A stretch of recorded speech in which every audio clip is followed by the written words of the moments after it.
बंधुकरू गुली फुटाई 3 लाख टंका लुटि नेले लुटेरा।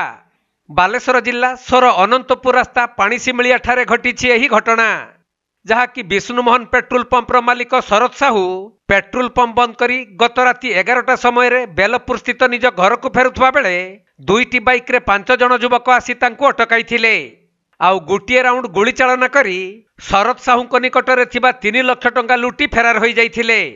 तबे एही घटना रे पेट्रोल पंप मालिक शरद समेत अन्य जने कर्मचारी आहत होइथिबा जଣା पड़िछि। परे एनै सोर थाना रे अभियोग हेबा परे आज पुलिस घटनास्थल में पहुंची यार तदंत आरंभ करिसंती।